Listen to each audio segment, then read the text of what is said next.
السلام علیکم ورحمۃ اللہ وبرکاتہ۔ گلدستہ حیات وانمباڑی کے شاعر عام و خاص عتیق احمد جاذب صاحب کے کلام کا مجموعہ ہے۔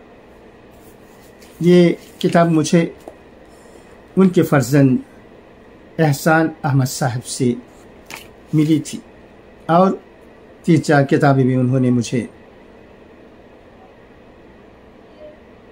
بھیجا تھا۔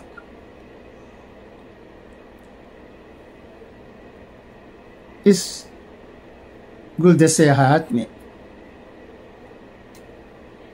عتیق احمد جاذب صاحب کے کلام بہت اچھے ہیں،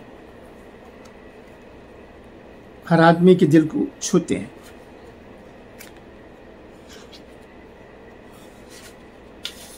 جاذب صاحب عرض شاعر میں کہتے ہیں،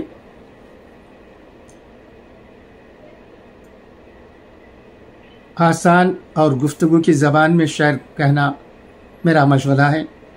آپ کو میری شاعری میں زبان کا اونچا معیار، چاشنی اور فن کے کمالات نظر نہیں آئیں گے۔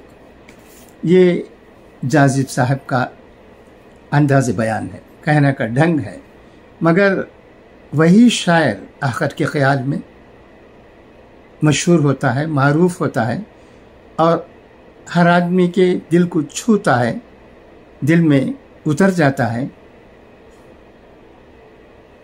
جس کی زبان آسان ہوتی ہے۔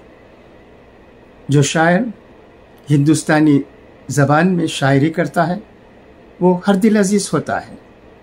ہم دیکھ سکتے ہیں، ہاں، اسکول کالجوں میں پڑھنے والے طلباء اور طالبات کے لیے نہ سمجھ میں آنے والی اردو شاعری کی ضرورت ہوتی ہوگی، اسے سکھایا بھی جاتا ہوگا، پڑھائی بھی ایسی شاعری جاتی ہے، مگر میں یہ سمجھتا ہوں کہ شاعری وہ ہے جو لوگوں کے دل میں ہو، اترے۔ فلمی جگت میں بھی کئی شعراء گزرے ہیں، ان میں ساحر لدھیانوی کا نام بھی مشہور ہے۔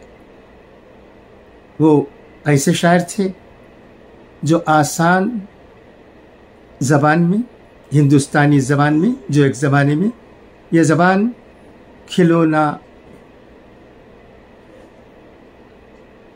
کی ہوتی تھی، بانو کی ہوتی تھی۔ فلمی رسالہ شمع نکلتا تھا، اس کی ہوتی تھی، اور یہ تینوں رسالے جہاں تک مجھے یاد ہے لوگوں میں بہت پسند کیے جاتے تھے۔ اس کی وجہ یہ تھی کہ زبان آسان ہوتی تھی، مگر اس آسان زبان میں وہ مٹھاس تھی کہ جس کا ذکر الفاظ میں مجھ سے نہیں ہو سکتا۔ کھلونا کتنا اچھا رسالہ تھا بچوں کے لیے، اسی طرح بانو بہت مقبول رسالہ تھا عورتوں کے لیے، اور شمع فلم سے دلچسپی رکھنے والوں کے لیے بہت اچھا نکلتا تھا۔ خیر، جیسا بھی ہو، میرا کہنے کا مطلب یہ ہے کہ زبان آسان ہو، شاعروں کی زبان آسان ہی ہو اگر وہ چاہتے ہیں کہ ان کے کلام لوگوں میں مقبول ہو جائیں۔ اس گلدستہ حیات میں خلیفہ ایک تخلیق ہے عتیق احمد جاذب صاحب کی، اسے میں پڑھتا ہوں، سنیے گا، مجھے اچھا لگا۔ میں 1-2 بار اسے پڑھا، پہلے بھی پڑھا، آج کتاب میری نظر سے گزری تو میں اٹھایا اور یہ مجھے اچھا لگا، ایک بار پڑھا، آپ کو بھی سناتا ہوں، آپ کو ضرور اچھا لگے گا۔ خلیفہ خوشی و غم میں دل میں اپنے خوف خدا کا طاری کر، زیز کا مقصد اس کی عبادت، عمر اسی میں جاری کر، دل میں حسد اور کینہ مت رکھ، اور نہ کوئی مکاری کر، دھوکہ لوگوں کو ہو جائے ایسی مت ہوشیاری کر۔ اس کی چوکٹ پر سجدہ کر، دل سے حمد باری کر، اپنے گناہوں کی بخشش کی دل سے آہو زاری کر۔ بخل نہ کر، کنجوس نہ بن، بس اوروں کی غمخواری کر۔ نفس میں جو بھی گراں گزرے ہے، کام وہی تو بھاری کر۔ کب تک اس دنیا کے پیچھے دوڑ لگاتا جائے گا، موت تو آنے والی ہی ہے، مرنے کی تیاری کر۔ تجھ کو خدا نے اپنا خلیفہ کہہ کر بھیجا دنیا میں، موقع جہاں مل جائے تجھ کو حکم خدا کا جاری کر۔